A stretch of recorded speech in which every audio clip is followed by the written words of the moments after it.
अक्टूबर है। The chamber of commerce के अध्यक्ष अशोक भिवानीवाली से अचानक मुलाकात मेरी हो गई। जिस प्रकार से भागलपुर में जो ट्रैफिक की व्यवस्था है उसको लेकर इन्होंने हाल फिलहाल चैम्बर ने एक महत्वपूर्ण बैठक की थी और कई बिंदु पर जो है प्रशासन को सुझाव भी दिया था। और ट्रैफिक डीएसपी का पद यहाँ क्यों खाली है लगातार 10 महीने से, और कई बिंदु है। अभी हाल फिलहाल अभी कुछ दिन पहले के बाद आम सभा की एक बैठक होने वाली है, उसमें कुछ संशोधन की बात सामने आ रही है और व्हाट्सएप पर भी कई तरह की बातें चल रही है। मैं चैम्बर के अध्यक्ष बैठे हुए हैं अशोक भिवानीवाली जी से बात करता हूं कि आखिर क्या अहम सच्चाई है, पूरा मामले के पीछे क्या बातें हैं। अशोक, क्या मामला है? पहले तो ट्रैफिक व्यवस्था पर बात होनी चाहिए। हाँ, अभी दशहरा गया, आज शरद पूर्णिमा है, अच्छा दिन है। दिवाली, छठ सामने है, काली पूजा भी है। काली पूजा भी है। ट्रैफिक की व्यवस्था चूँकि भागलपुर की सड़कें बहुत सकड़ी हैं, उनका हम ही लोग, व्यापारी लोग भी और फुटपाथ के लोग भी दुरुपयोग भी कर रहे हैं, उसके कारण भी ट्रैफिक जाम रहती है। लेकिन ये समस्या का निदान तो पुलिस को करना है, ट्रैफिक यातायात का जो विभाग है उसको करना चाहिए। और अगर व्यवस्था कायम की जाए तो ये बहुत बड़ा काम नहीं है। अगर व्यवस्था में पुलिस अगर ध्यान देगी तो बहुत बड़ी बात नहीं है। ये इस बात का हम लोग एक्सक्यूज नहीं ले सकते हैं कि सड़कें पतली हैं या हम लोग फुटपाथ, सबको कमाना है तो उनको भी कमाना है, उनके लिए भी जगह होना चाहिए। तो मैंने एक मीटिंग रखी थी 1 अक्टूबर को चैम्बर के कार्यालय में, और यहाँ के जो कोतवाली इंचार्ज हैं रामप्रीत जी, और ट्रैफिक की तरफ से ब्रजेश जी आए थे और देवानंद जी आए थे। इन लोगों के साथ कई मुद्दों पर बातें हुई, कई चौक चौराहों पर क्या क्या दिक्कतें हैं, क्या व्यवस्था हो सकती है, क्या उनकी समस्या है, क्या हमारी समस्या है, दोनों के आपस में सामंजस्य पर बातें हुई। हम लोगों ने बहुत अच्छे अच्छे सुझाव दिए और उन लोगों को वो सुझाव अच्छे भी लगे। उन्होंने ये कहा कि हम लोग इस पर पूरी कोशिश करेंगे। वन वे कोई चीज़ का निदान नहीं है, क्योंकि पुलिस जनरली वन वे कर देती है। वन वे करने से तो व्यापार ठप हो जाएगा, मजदूरी बढ़ जाएगी, समय किसी भी जगह से एक दूसरे जगह से जाने आने में समय ज़्यादा बढ़ जाएगा। अगर लाइन से लोग चलें तो ठीक है, हमारी सड़कें पतली हैं, कम चौड़ी हैं, हम अगर एक के पीछे एक चलें, ओवरटेक नहीं करें, यू टर्न नहीं लें, तो हमारी स्थिति बहुत अच्छी रहेगी और हमारा यातायात एकदम सुविधाजनक चलेगा। अभी आप देख रहे हैं खलीफाबाद चौक पर दोनों तरफ जो डिवाइडर लगा हुआ है, ये डिवाइडर किसी समय चैम्बर के द्वारा ही प्राथमिकता के आधार पर लगाया गया था। लेकिन हम लोगों को ये समझना है कि हम लोगों को क्रमवार चलना है। क्रमवार चलते नहीं हैं, जहाँ पाया वहाँ गाड़ी को दोबारा मोड़ लिए, उल्टा मोड़ लिए और हम लोग ओवरटेक कर लेते हैं। स्कूटर वाले भाइयों से अनुरोध है कि ओवरटेक कम करें। रिक्शा वाले को ले जाके फंसा देते हैं, रिक्शा वाला भी फंस गया, स्कूटर वाला भी फंस गया, ट्रैफिक जाम हो जाता है। बाजार में ठेला का चलना अत्यंत आवश्यक है। हाँ। पुलिस का जोर रहता है ठेला वाले पर, पब्लिक को भी लगता है स्कूटर वालों को ठेला क्यों चल रहा है। ठेला तो व्यापार की जान है। हाँ। अगर ठेला नहीं चलेगा, व्यापार स्थल पर माल नहीं आएगा, व्यापार स्थल से माल नहीं जाएगा तो कैसे होगा। कुछ लोगों ने सुझाव दिया रिक्शा बंद कर दीजिए। रिक्शा बंद कर देंगे तो हमारे व्यापार स्थल पर जो महिलाएं आती हैं, वृद्ध लोग भी आते हैं, सीनियर सिटीजन भी आते हैं, वो कैसे आएंगे। उसके बाद जो वो परचेजिंग करते हैं उनके साथ बोझा हो जाता है, वो बोझा लेके कैसे जाएंगे वो अपने घर तक। उनको मार्केट से निकलने के लिए कोई सवारी चाहिए, इसलिए रिक्शा का चलना भी ज़रूरी है। इसलिए मेरी नज़र में सबसे अच्छा निदान है कि पुलिस यहाँ से वहाँ तक रास्ते में जगह जगह खड़ी रहे और एक दूसरे के पीछे लोग चलें, ओवरटेक नहीं करें। तो क्रमवार चलेंगे तो चलेगा। जैसे आप देखेंगे दिल्ली जाइए, चांदनी चौक में ओवरटेक नहीं है और सड़क में बाइफर्केशन भी नहीं है, उसके बावजूद सभी लोग आराम से चल रहे हैं। तो वैसा यहाँ भी हो सकता है, कोई बहुत बड़ी बात नहीं है, इच्छा शक्ति की कमजोरी है। ट्रैफिक डीएसपी का पद खाली है। ट्रैफिक डीएसपी का पद खाली, ये तो कानून विभाग का काम है, प्रशासन का काम है। हम लोग एसएसपी महोदय से इसमें तो राज्य सरकार के मुख्यमंत्री और पुलिस मुख्यालय को डीएसपी की पोस्टिंग करना है। क्या कहिएगा राज्य सरकार के मुखिया या डीजीपी को कहना हो? हाँ, तो इसके लिए हम लोग पत्राचार करेंगे और यहाँ के एसएसपी महोदय को भी लिखेंगे। और एसएसपी महोदय का हम लोगों को काफ़ी समर्थन मिलता है किसी भी दिक्कत में। अभी आप देखिए शंभू टिबड़ीवाल जी की जो डकैती हुई थी उसमें उनका बहुत अच्छा उद्भेदन चल रहा है, लगातार गिरफ्तारियाँ भी हो रही हैं, माल भी मिल रहा है। हम लोग तो एसएसपी महोदय के प्रति कृतज्ञता भी जाहिर करेंगे अभी आपके माध्यम से। तो उन्होंने हम लोगों की बातें सुनी और व्यापारियों के इस कष्ट के ऊपर वो अपना पूरा फोकस किए हुए हैं। इसके लिए हम लोग उनको धन्यवाद भी देते हैं आपके माध्यम से। एसएसपी महोदय को। भाई काली पूजा है, धनतेरस है, छठ पूजा, दिवाली है, इसको लेकर अब क्या संदेश देना चाहते हैं आम भागलपुर की आम जनता को? नहीं, जहाँ तक संदेश की बात है वो तो सद्भावना का ही संदेश है। आपस में मिलजुल करके उत्साह के साथ उत्सव को मनाने। कोरोना गया है अभी तो सभी लोगों के मन में से एक प्रकार का भय मिटा है, लेकिन इस भय को इतना न निकाल दें कि कोरोना को हम लोग आवाहित कर लें। ऐसा भी नहीं हो जाना चाहिए। हम लोगों को अपना डिस्टेंस थोड़ा बना के रखना चाहिए। हाथ धोने की प्रक्रिया, भाप लेने की प्रक्रिया, ये सब जारी रहनी चाहिए, ताकि हम घर से बाहर से जब आएँ तो ठीक है, हम घूम फिर के आए, बाजार करके आए, घर में भाप लेने की प्रक्रिया बहुत ज़रूरी है। ताकि बैठक की बात चल रही है चैम्बर ऑफ कॉमर्स के द्वारा, आम सभा की बैठक, ये बैठक क्यों बुलाई जा रही है? जी, आप भी तो आपको पता चल गया है। अभी हमने आज के पेपर में भी प्रभात खबर में आया है, हमने कल न्यूज़ दिया था कि हमारे यहाँ 24 अक्टूबर जी 2021 को दिन में 11 बजे से 1 बजे तक चैम्बर कार्यालय में हम लोगों की एक आम सभा होने जा रही है। हम लोग 1100 मेंबर हैं अभी चैम्बर के। उन सबों को निमंत्रण गया है, समाचार सूचना गई है। सबों से हम लोग व्यक्तिगत रूप से भी बोल रहे हैं, अखबार के माध्यम से भी बोल रहे हैं, व्हाट्सएप के माध्यम से भी बोल रहे हैं, और लिखित सूचनाएं भी गई हैं कि आप लोग इस कार्यक्रम में आइए। आप अपनी बात, और पदाधिकारी कार्यकारिणी जिसको आपने चुनकर भेजा है 3 साल के लिए, वो क्या किए हैं 3 बरस में, वो अपनी गतिविधियों को आपसे बताएंगे। आपको क्या शिकायतें हैं, आप भी अपनी बातों को रखिए। अपना 2-3 साल का, 2.5-3 साल का आय व्यय का ब्यौरा है चैम्बर का।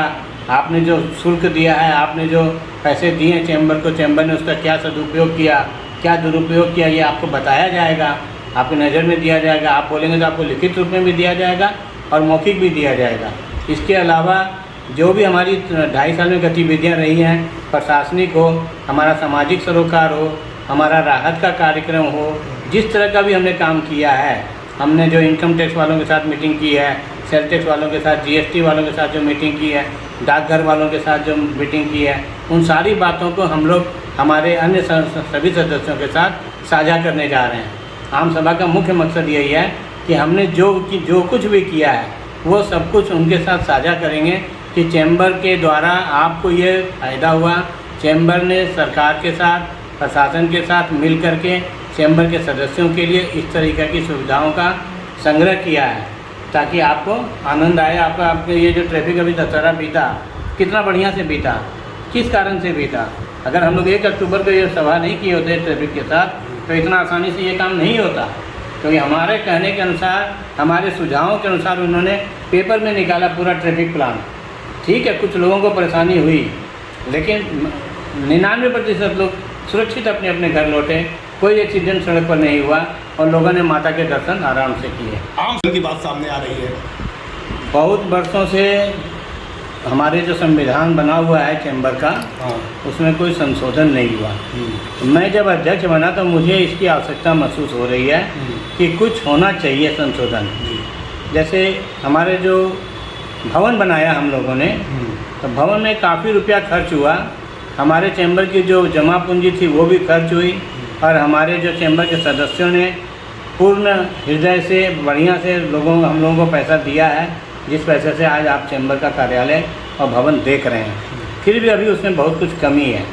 तो पहले जो पूंजी थी उसके ब्याज से भी चैम्बर का खर्च चलता था, अब वो सब हम लोगों को दिक्कत आ गई है। तो हमारी इच्छा है कि हमारे जो आजीवन सदस्य हों, आजीवन सदस्य हैं, करीब 802 सदस्य हैं अभी आज की तारीख में, जिनमें 40 महिला सदस्य भी हैं। मेरा यह आग्रह होगा संशोधन के माध्यम से कि आप 250 रुपया मात्र सालाना अपने नाम से चैम्बर को दीजिए जो आजीवन सदस्य हैं, ताकि चैम्बर को अपना दैनिक खर्च जो होता है, मासिक खर्च होता है, वार्षिक खर्च होता है, उसके लिए किसी दूसरे का मुंह नहीं देखना पड़े। इसके लिए हमारा विशेष आग्रह होगा। क्या फंड की कमी आ गई चैम्बर में? ऐसा नियम आप संशोधन कर रहे हैं? फंड की कमी होती तो इतना बड़ा भवन कैसे बनता? फंड की कमी नहीं है, ये आप नहीं बोल सकते हैं कि फंड की कमी आ गई। फंड की कमी नहीं आ गई, फंड में सहयोग चाहिए, क्योंकि फंड खत्म हो रहा है और कोई भी संस्था बगैर फंड के नहीं चलती है। हमारे जो सदस्यों के पीछे हमारा जो खर्च है, हमारा चैम्बर चलाने के पीछे, कार्यालय चलाने के पीछे स्टाफ का खर्चा है, कर्मचारी का खर्चा है, बिजली पानी का खर्चा है, रोज़ दिन हम मीटिंग करते हैं, मीटिंग का खर्चा होता है, आए दिन हम लोगों से मिलने जाते हैं, मंत्रियों से मिलते हैं, जितने भी मंत्री भागलपुर में आते हैं सुरेश शर्मा जी आए थे, राम सूरत राय जी आए थे, अश्विनी चौबे जी आए, शहनवाज जी आए, निशिकांत दुबे जी आए, हम लोग शहनवाज जी आए, सबों के साथ हम लोगों की बैठकें होती हैं। इसके अलावा प्रशासनिक रूप से आप महसूस करिए कि जो सीनियर से सीनियर CIT होते हैं, इनकम टैक्स के प्रिंसिपल CIT होते हैं, वो हम लोगों के साथ मीटिंग की है। पटना से आए डाकघर के डायरेक्टर, इंडियन पोस्टल के जो डायरेक्टर है पवन कुमार जी, वो हमारे चैम्बर में आइए। हमारे चैम्बर के लिए गर्व की बात है कि हमारे चैम्बर में इतने बड़े बड़े पदाधिकारी आना पसंद करते हैं, क्योंकि हमारा चैम्बर व्यापारियों के हित के साथ साथ भागलपुर के अन्य सभी व्यापारियों के साथ, अन्य सभी सामाजिक लोगों के साथ एक सद्भावपूर्ण वातावरण और उनके हितों की सुरक्षा के लिए काम करता आया है। इसीलिए महोदया भी हमारे यहाँ आई, आपको मैं याद दिला दें, SSP महोदया भी हमारे यहाँ आई और उन्होंने हम लोगों की सारी बातों को ध्यान से सुना और आज तक हम लोगों को उनका फ़ायदा मिल रहा है। 250 रुपया जो आप बोल रहे हैं साल का, तो एक से एक समर्थवान आदमी है चैम्बर ऑफ कॉमर्स में, कोई भी दे सकता है, कोई भी खर्चा। आपका प्रश्न जो है वो आप ये देखिए कि तब उसके बाद सामाजिकता में ऊपर नीचे हो जाएगा, कोई अमीर हो कोई गरीब, सबको समान रूप से देखना चाहिए। हम चाहते तो 2,500 रुपये साल का भी मांग सकते थे लोग देने के लिए। मान लीजिए 802 में सदस्य में 100 सदस्य 2,500 रुपये साल का भी दे सकते हैं, लेकिन जो आदमी 2,500 नहीं दे सकता है उसके मन में तो हीन भावना आ जाएगी। इसलिए समता का रूप होना चाहिए, सभी लोग समान हैं, सब लोग समान रूप से 250 रुपये देंगे। 250 रुपये कोई बहुत बड़ी रकम नहीं है, साल भर में 1 रुपया रोज भी नहीं। और भी कुछ संशोधन है कि सब यही संशोधन है विशेष? नहीं, विशेष संशोधन ये है कि कुछ पुराने सदस्य भी हैं जो किसी कारण से, कोरोना के कारण से या और अन्य कारणों से बाहर चले गए या ऊपर चले गए, उनका देहांत हो गया, तो उनके बच्चों को सदस्यता प्रदान की जाए। उनका जो नाम से वो चाहें उसका कोई शुल्क निर्धारित करके उनको सदस्यता प्रदान। उसी शुल्क पर का अलग से कोई शुल्क है, उतना नहीं लिया जाएगा, छोटा मोटा शुल्क ले लिया जाएगा। क्या बोलते हैं उसको, एक टोकन मनी लिया जाएगा, ताकि उनको ये एहसास हो कि हमको कुछ फ्री में नहीं मिला है। जो लोग फ्री में जिनको मिलता है तो उनको मन में हीन भावना आती है, हमको फ्री में मिला है तो फ्री में नहीं मिलना ज़रूरी है। एक टोकन मनी उनसे लिया जाएगा। इसके अलावा कुछ पदाधिकारियों की भी बढ़ाने की इच्छा है, जैसे जो हमारे ट्रेजरर हैं, अकेले ट्रेजर को काम करने में दिक्कत होती है, तो उनके साथ एक को ट्रेजर रखने की इच्छा है। को ट्रेजर रहेंगे तो हमारा शुल्क वगैरह का लाने में आराम रहेगा। इसके अलावा जो मुख्य रूप से बातचीत है कि अब ज़माना आ गया आधुनिकता का। अभी तक हम लोग सूचना लिखित रूप से 1 to 1 मैन को, 1 to 1 मेंबर को उनके ऑफिस तक, उनके डेरा तक पहुंचाते थे, अभी तक पहुंचा रहे हैं। अभी भी हमने आम सभा की सूचना हमारे 1100 मेंबर को बजाबते सिग्नेचर करा के रिसीव करवाया, लेकिन अब लगता है कि ये संभव नहीं है। अब जो है ये व्हाट्सएप के द्वारा या अखबार के माध्यम से या आप लोगों के माध्यम से इस सूचना को हम प्रसारित करना चाहते हैं। इसको हमारा संविधान में नोट करना पड़ेगा, संविधान में संशोधन करना पड़ेगा, क्योंकि हमारा संविधान कहता है कि सभी को लिखित रूप से ही सूचना जानी चाहिए। तो ये अब हमको लगता है कि थोड़ी दिक्कत है। अपने सहयोगी साथियों को बुलाए हैं, उन सबों की जब सहमति हो जाएगी, बहुमत से जब सहमति होगी, तभी हम संविधान में संशोधन करेंगे। हम अपने मन से कोई संशोधन नहीं करेंगे। कितने लोग संभवतः आप चाहते हैं कि सभी लोग आएँ? बिल्कुल, हमने सबों को व्यक्तिगत रूप से भी निमंत्रण दिया है, सामूहिक रूप से भी निमंत्रण दिया है।